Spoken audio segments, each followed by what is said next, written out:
When will this killing stop with black on black?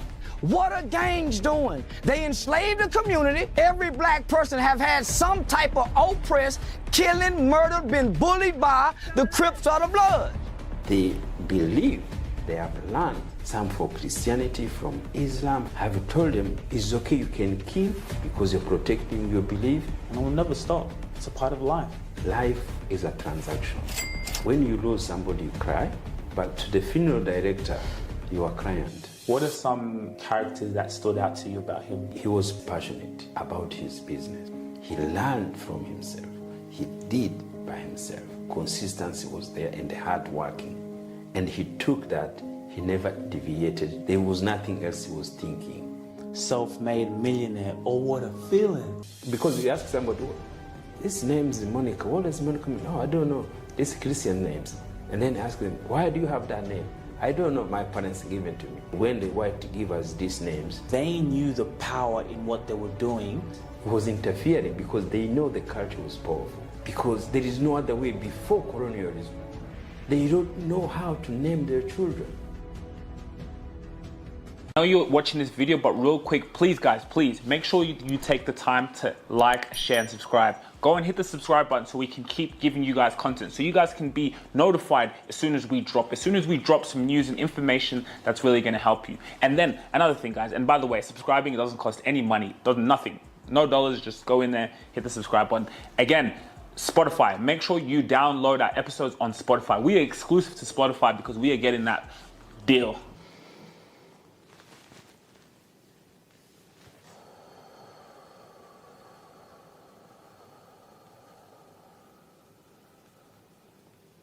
Welcome to the Rabasha Family Podcast. We're back again for another special episode. It's been a while since we've been together in the podcast setting. I know you guys have seen a lot of content that's dropping, more news, more information, so make sure you go and subscribe. We've both been on adventures. You've just come back. I've been back. Welcome back, Rabasha. Thank you, Eve. I'm so happy again to be back. So I was on holiday in Rwanda and Kenya, and also went to Turkey. So it was just 4 weeks away, and I'm so excited again to come back home and to come to reality. Yeah. So how was the trip? What did you get up to? Yeah, the trip was good. So we went first in Turkey, and then from Turkey we went to Kenya and Rwanda. So the purpose in this year, as I say, I started with purpose, with a goal to tell African, to message to be aware was as African names, our African roots, to tell all Africans to remind them we have been given the name by other communities. So now I want to let me open the awareness, the conversation, to go back to our names, our African names, our roots. Yeah, that was been in my mind starting with year 2024. So when you were in Africa, so Kenya, Rwanda, and you brought up these conversations with people, what responses, what answers were you getting back from people? Yes, so from people now, I think the response is so good. Anyone you tell this, they say, oh, I have an African. This, because you ask somebody, this name is Monica, what does Monica mean? No, I don't know. These Christian names. And then ask them, why do you have that name? I don't know, my parents gave it to me. But now when you bring this topic, people now start to understand the conversation.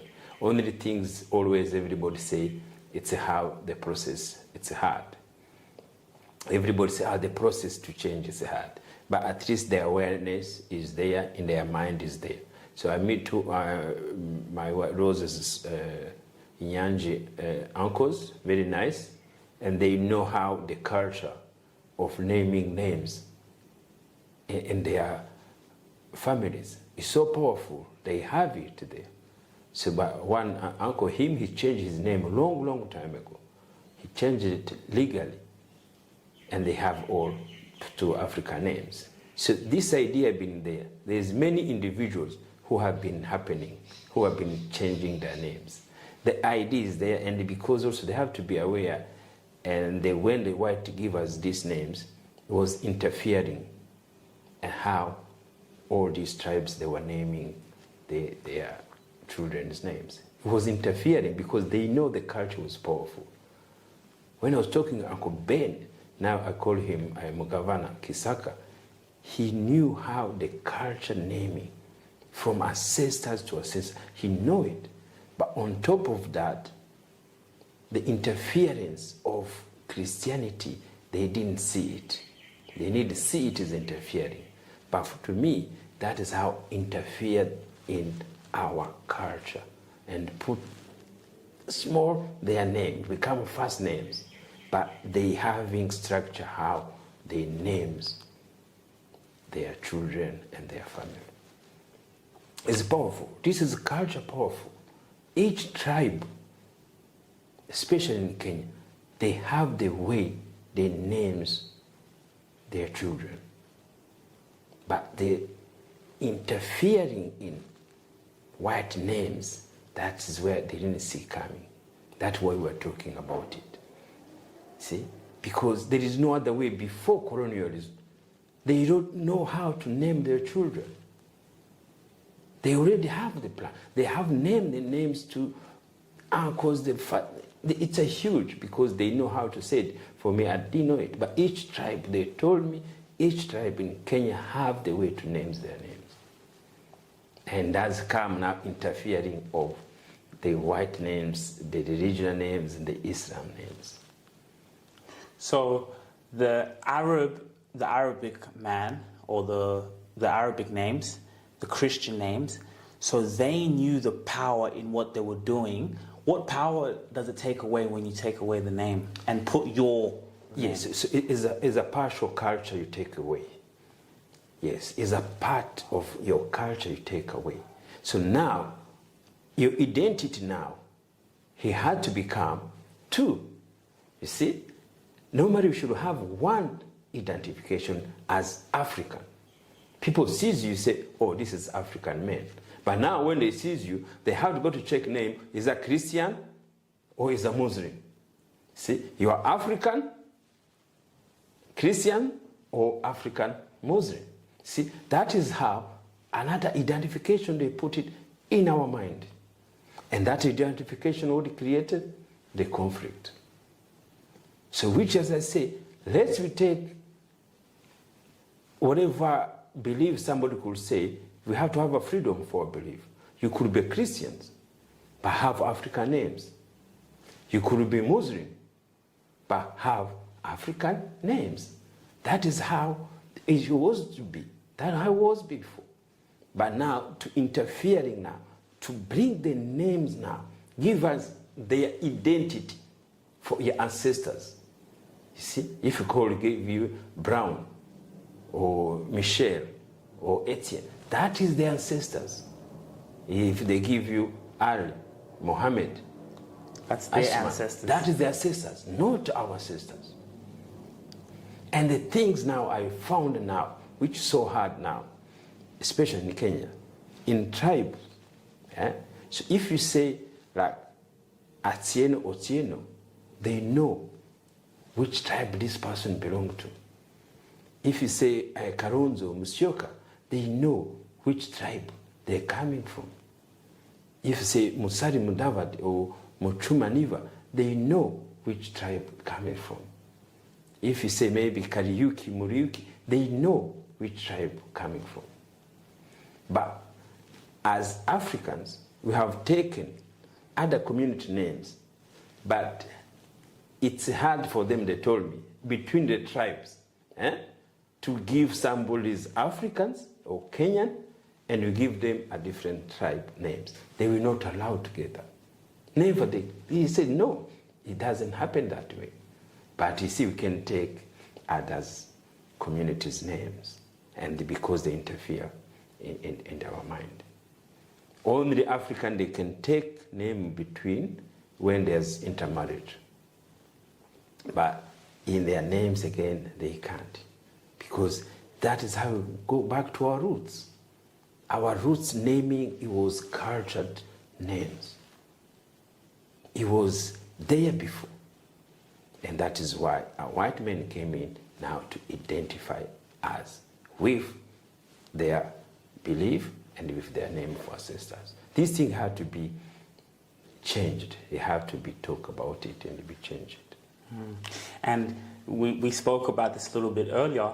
It's true, I've never seen a white person with an African name or an Arab person with an African name. I've never seen that. No.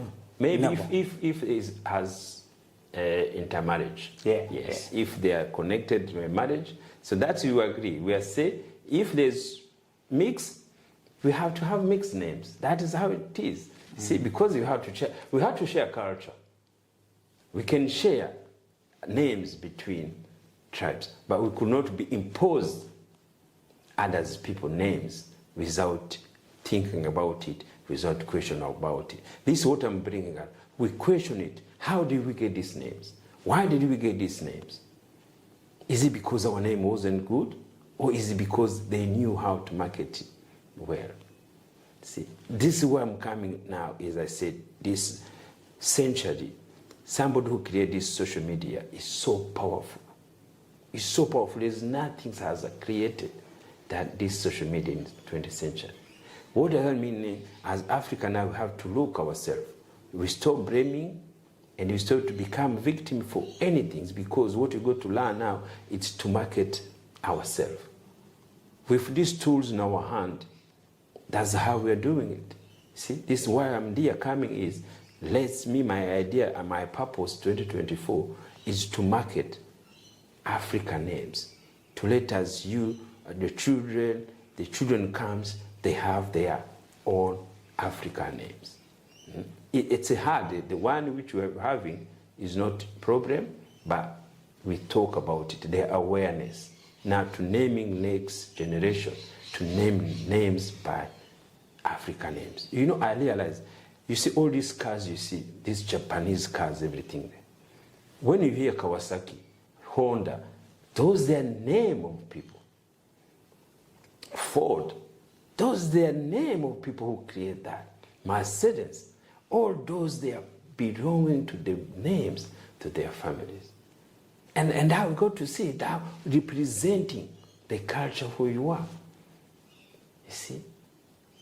And only as it was being distracted in that way, in that sense. So we have people go history to know how these things happening, how we take these names. And then even now our mind to change it is so hard. To remove it is so hard. Even the process of removing the name. So like when I look at all my documents, me changing my name to Sujira, still a lot of things is still Eve. So it's like you still there's that adjustment period. It's that thing of, I have to go through the process. But today when you came in the room and said, hey, I did it. I've changed my name in New South Wales. It inspired me like, wow, I can do it. And another thing I want to say, since I've been telling people my name is Sujira, like I've been getting responses. People say, wow, Sujira, like that's a good name. When I hear them say Sujira, it's like they could see this is an African name and it's powerful. And that's when I really realized this thing is very powerful. For me to walk in a room and say, my name is Sujira, an African name, not French. The power of the names is really profound. You talk about these brands. I remember being a child, I used to think, where's that name from? From a little kid, subconsciously, I started to know, Japan. So every time now I see a Honda or think, I know, those cars are from Japan. That's the power. So now what we're doing, Rubasha, that name is powerful. So that's what's going to be talked about. So when they think of Rubasha, they think of an African name. So now it's for us to carry those names. And a great thing of what you're doing is you're making people question. When you ask someone, why do you have a Muslim name? Or what's the meaning of your name? And then it shocks them. This is my whole 24 years, 28 years, 58 years. This is my identity. It's the name I've carried. Why is my name Mary? Why is my name Muhammad? I'm African. So you've made people question. And in that questioning is now where we find, and that's where the discussion happens. Yes, a discussion happens. And then that's why, again, we go back, because this is start with culture. Naming is culture in each community. That is what each community we have only common, we are human. We have the same, we are human.